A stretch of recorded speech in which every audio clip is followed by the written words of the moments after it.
एक दिन आप जागते हो और अपने सोशल मीडिया फीड्स को चेक करते हो क्योंकि आप पिछली रात जल्दी सो गए थे, पर यू सडनली नोटिस कि आपके फीड में सब लोग ज़ॉम्बी से रिलेटेड वीडियोस पोस्ट कर रहे हैं। आप सोचते हो कि शायद कोई न्यू फिल्म आई है जिससे ज़ॉम्बीज का क्रेज लोगों में बढ़ गया है और आप एज यूजुअल अपने दोस्त को कॉल करते हो, पर कोई भी आपका कॉल नहीं उठा रहा। अब आप अपने पेरेंट्स को बोलते हुए जल्दी से निकल जाते हो। अब इससे पहले कि आपके पेरेंट्स आपको कुछ बता पाते, आप बाहर दोस्त से मिलने साइकिल पर निकल चुके होते हो। पर सून यू रियलाइजेस कि कुछ लोग बिल्कुल लड़खड़ाते हुए चल रहे हैं। क्या ये कोई सपना है? खैर, आप कुछ सोच पाते उससे पहले आप उन्हें दिख जाते हो और अब आप उन ज़ॉम्बीज से बचते हुए घर की ओर जा ही रहे होते हो कि आपको तभी रास्ते में पुलिस मिल जाती है। शुक्र है वो उन पर मिसाइल से हमला कर देते हैं और आपके आसपास कई ज़ॉम्बीज ढेर हो जाते हैं। ज़ॉम्बीज की दुनिया में आपका स्वागत है। अभी जो आपने स्टोरी देखी, इट इज पॉसिबल कि ये स्टोरी जल्द ही सच हो जाए क्योंकि zombies are not joke anymore. अब यू मस्ट बी थिंकिंग कि मैं ऐसा क्यों बोल रहा हूँ। तो देखो, तुम में से कई लोगों को लगता होगा कि ज़ॉम्बीज आर नॉट रियल। तो इट्स क्लियर कि यूएसए मिलिट्री ने ज़ॉम्बी से बचने का प्लान बना लिया है। सो इस वीडियो में जानते हैं कि क्या है इस प्लान में, गवर्नमेंट ने ज़ॉम्बी से बचने के लिए क्या क्या उपाय निकाले हैं और हम कैसे उनसे बच सकते हैं। तो थोड़ा इंतजार करो, इन सवालों का जवाब देगा ये मंदबुद्धि बालक। USA military regularly think tank creates करती हैं जिनका काम फ्यूचर में होने वाले डिजास्टर सिनेरियो और कॉन्फ्लिक्ट्स को इमेजिन करके उनसे बचने के तरीकों को ढूंढना होता है और सिविलियंस और मिलिट्री को उस कंटिजेंसी में कैसे रिस्पॉन्ड करना होगा ये फिगर आउट करना होता है। वैसे ज़ॉम्बी एपोकलिप्स में सर्वाइव करने के लिए ये प्लान भी कुछ नया नहीं है। इससे पहले भी अमेरिकन वॉर प्लानर ने सोवियत यूनियन के साथ होने वाले न्यूक्लियर वॉर से लेकर पृथ्वी पर जायंट एस्टेरॉयड के स्ट्राइक होने तक सब कुछ को टैकल करने के लिए एडवांस में प्लान तैयार किया हुआ है। इनफैक्ट इन्होंने एलियन इन्वेजन के सिनेरियो में भी कैसे एक्शन लेना है इस पर भी एक प्लान बनाया हुआ है। और मैं मजाक नहीं कर रहा, ये प्लान हाईली सीक्रेटिव होते हैं और लिमिटेड रिसोर्स के अकॉर्डिंग फ्यूचर इवेंट्स में कैसे कॉम्बैट करना है ये कंटिजेंसी प्लान में डिस्क्राइब्ड होता है। अब अगर इस वीडियो में 50 लाइक्स भी आए तो मैं बाकी कंटिजेंसी प्लान्स को भी आपसे शेयर करूंगा। पर खैर, अभी बात करते हैं ज़ॉम्बी सर्वाइवल प्लान के बारे में जो यूएस मिलिट्री ने बनाए हैं। बाकी कंटिजेंसी प्लान की कंपैरेटिवली कंटिजेंसी प्लान 8888 जिसे काउंटर ज़ॉम्बी डोमिनेंस ऑपरेशन भी कहते हैं, ये स्टूडेंट्स को डिफरेंट कंटिजेंसी से डील करने के लिए रियलिस्टिक रिस्पांस प्लान्स को डेवलप करने वक्त आने वाली प्रॉब्लम्स को समझाने के लिए एक ट्रेनिंग एक्सरसाइज के रूप में इंट्रोड्यूस किया गया था।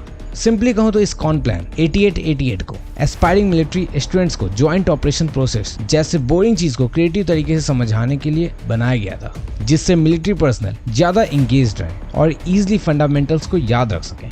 ऑल्दो ये ऑफिशियल यूएस कंटिजेंसी प्लान नहीं है, पर यह बताया गया है कि ये सिमुलेशन प्रोसेस के लिए ऑफिशियल फॉर्मेट्स को फॉलो करता है।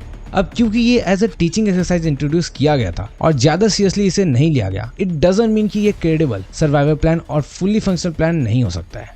हाँ, कंप्लीट मिलिट्री कैपेबिलिटीज को हम इसके थ्रू नहीं जान सकते क्योंकि ये पब्लिक में अवेलेबल है। पर अगर कभी ज़ॉम्बी एपोकलिप्स यूएसए में आ जाए, जो कि नॉस्ट्रेडेमस के अकॉर्डिंग 2021 में आ भी सकता है, तो यूएसए को खत्म होने से बचाने के लिए उनका कॉन प्लान 8888 काम आ सकता है। खैर, मैंने नॉस्ट्रेडेमस पर डिफरेंट वीडियो बनाई है, आप आई बटन पर क्लिक करके देख लेना। तो बैक टू ए टॉपिक, आखिर कॉन प्लान 8888 में क्या मेंशन है? तो देखो, सबसे पहले इसमें तरह तरह के ज़ॉम्बीज से होने वाले खतरों को मेंशन किया गया है। इसमें space zombies, pathogenic zombies, nemesis की तरह वेपनाइज्ड ज़ॉम्बीज और चिकन ज़ॉम्बीज जैसे 8 तरह के ज़ॉम्बीज के बारे में बताया गया है।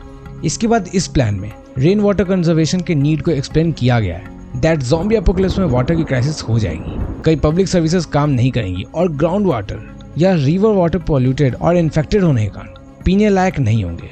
और इसके अलावा अगर ज़ॉम्बी एपोकलिप्स में पैथोजेनिक ज़ॉम्बीज हवा से ट्रांसमिट होने वाले हुए तो हवा के थ्रू भी इन्फेक्शन फैलना इंसानों के लिए खतरा साबित होगा।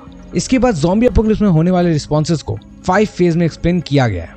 जैसे जब यूएसए मिलिट्री को ज़ॉम्बीज के सड़कों पर चलने का न्यूज मिलेगा, तब कॉन प्लान 8888 के फेज 0 यानी कि शेप द एनवायरनमेंट को इनिशिएट कर दिया जाएगा।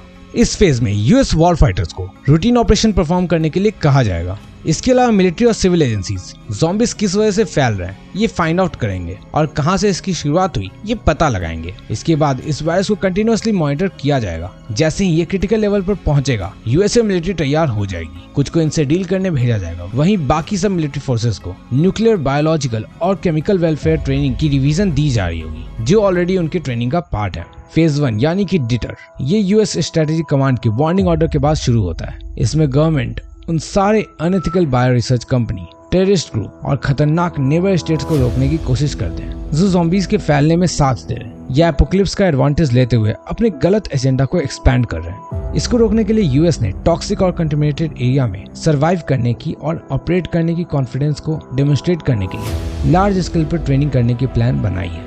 इसके बाद फेज 2 की बारी होती है जिसका नाम सीज द इनिशिएटिव है। ये भी यूएस स्ट्रेटेजिक कमांड के अलर्ट ऑर्डर पर शुरू होगी। इसमें इमीडिएटली सभी मिलिट्री और रिजर्व पर्सनल को बुलाया जाता है और इमीडिएटली सभी ऑपरेशंस प्लान को इम्प्लीमेंट किया जाता है।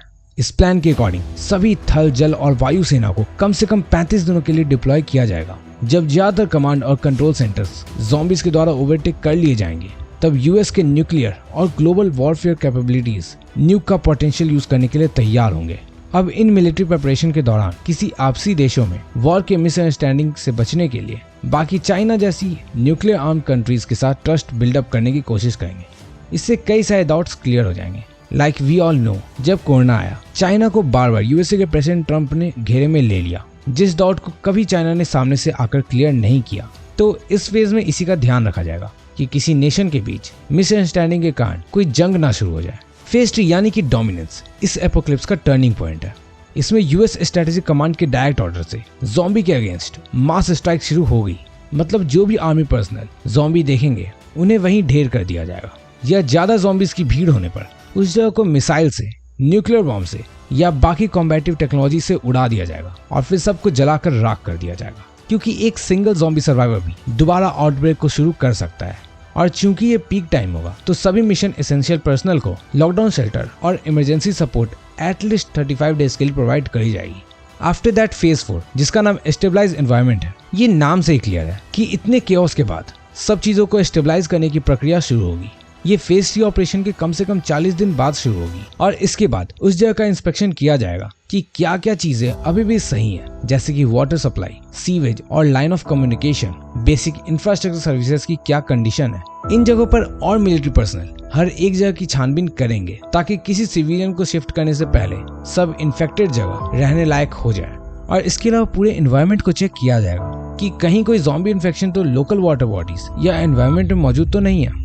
फेज 5 और नॉर्मलाइजेशन, इसमें जब इंश्योर हो जाता है कि ज़ॉम्बीज का नामो निशान खत्म हो चुका है तो फिर सब टूटी हुई और कोलैप्स्ड सिविलियन स्ट्रक्चर वापस से रिबिल्ड और कंस्ट्रक्ट किए जाते हैं। पूरे एरिया को रिपेयर करने का काम तेजी से शुरू होगा। एंड आफ्टर ऑल दिस और कई लोग की दुनिया को छोड़ के जाने के बाद वापस से लोग की हलचल उस जगह पर शुरू हो जाएगी। देखो, ये था यूएसए मिलिट्री कॉनप्लान 8888 जो कि एज ट्रेनिंग टूल इंट्रोड्यूस हुआ है, पर नो वन नोज कब ये रियलिटी बन जाए क्योंकि ये काफी डार्क एपोकलिप्टिक वर्ल्ड को शो करता है। और सिर्फ नॉस्ट्रेडेमस ने ज़ॉम्बी एपोकलिप्स के बारे में नहीं कहा है, बल्कि द सिम्पसन शो में भी इसे प्रेडिक्ट किया गया है। और हम सब जानते हैं सिम्पसन के डोनाल्ड ट्रंप वाले शो के जैसे कई सारे प्रेडिक्शन पहले भी सच हुए हैं। तो क्या आपको पता है कि द सिम्पसन में ज़ॉम्बी एपोकलिप्स से रिलेटेड क्या प्रेडिक्शन हुए हैं? लेकिन ये हम किसी और वीडियो में देखेंगे। बाय।